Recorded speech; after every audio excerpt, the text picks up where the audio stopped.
Hello. I just wanted to say thank you for listening to my presentation.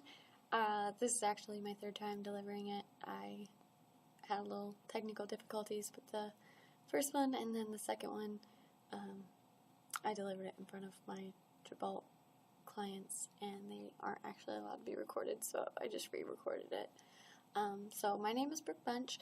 I did my presentation over intimate partner violence identification tactics in college-age relationships.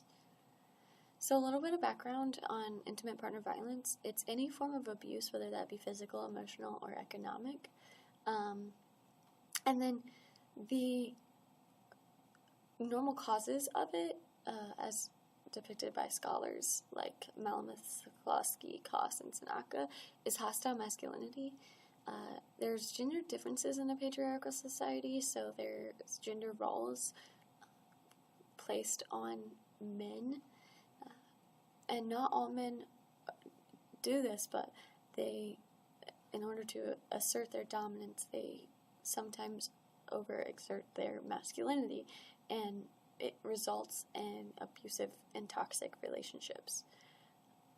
The presence of alcohol and promiscuity in the relationships allows for justifiable means for an individual to abuse someone. They claim that, alcohol gave me the right to abuse someone because I wasn't thinking correctly, and how many people they've slept with was also included because, who's to say she doesn't want it from me if she wanted it from all those other individuals? And then media's influence on the lack of identification. Media has contributed to normalizing abuse, which not all media forms, but the media forms that are present in young adults influences and young females. So I just want to start off with the statement of the problem.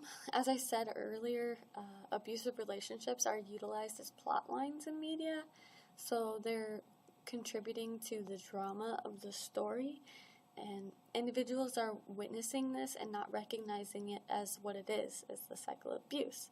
So I want to incorporate an example when I discuss this. Tension building.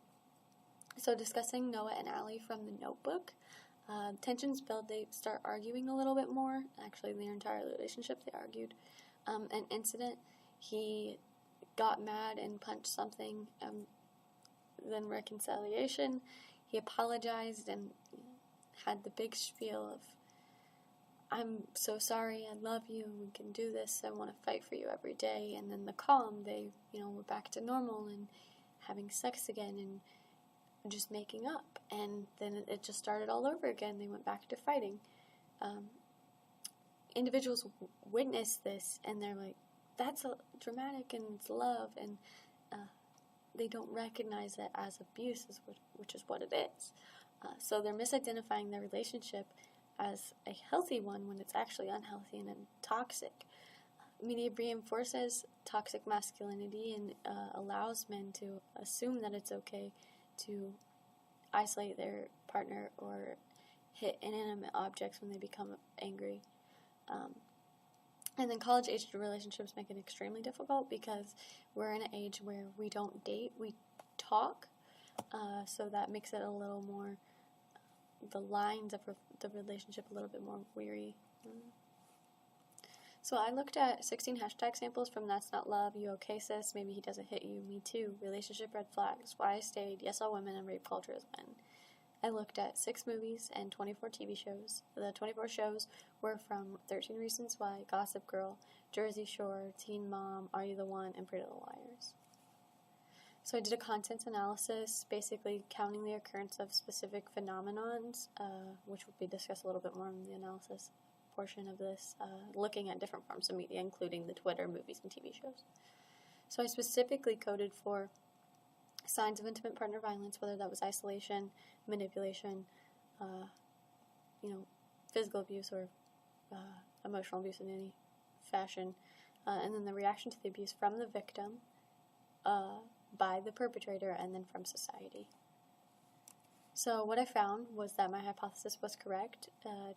100% of the tweets that I examined detailed emotional abuse, but individuals normally were concerned about whether or not they were actually being abused and whether it could be considered abuse because it wasn't physical. And then television shows also incorporated emotional abuse. Those reality TV shows that had 33% showing physical violence, and these are the ones that received the most heat from society. The negative backlash from showing physical violence and allowing it. The most well-known example is Teen Mom, where Amber punched her then boyfriend in the face and pretty much completely while they were walking down the stairs. And then movies, 100% showed emotional abuse, but only 17% had negative views of the perpetrator. This happened in Footloose. Mostly, basically, the big scene where the boyfriend abuses her and then she goes to tell her dad and her dad smacks her as well. So the negative outlash was normally based off of how her dad treated her when he found out. So I just wanted to show one big example. We romanticize Blair and Chuck's relationship as relationship goals, and everyone wants to be them, and you'll see that on Twitter a lot. Their relationship was very toxic, as they like to play games with each other, and that's what they called it as well. There's a scene, which I can't show based off of YouTube not attempting to work, but there's a scene where Blair tells Chuck that she's getting married to someone else, and he's like, "You can't be with anyone else, I love you."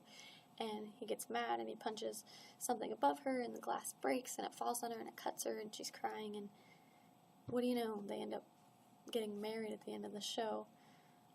So no matter how poorly he treated her, she constantly ran back to him, and that's what it's teaching young female adults, that's okay in a relationship. So it's going to lead to underreporting if we don't identify the difference between a toxic and a normal relationship in society, especially in media forms, because that's what we're exposed to every day. We are beginning to have open conversations about trauma based off of Twitter conversations that we're having, and it's just making us feel like we're not the only one. However, it is not giving us resources to get help if we do relate to these situations. Something that we need to change in the United States is proper education on, toxic and healthy relationships and young adults, and even, I guess, as adults. But we definitely need to have accountability for individuals in society to make them realize that they cannot justify their actions by blaming it on alcohol and promiscuity. I've included my resources if you would like to take a look at them. But yeah, thank you so much for listening to my presentation.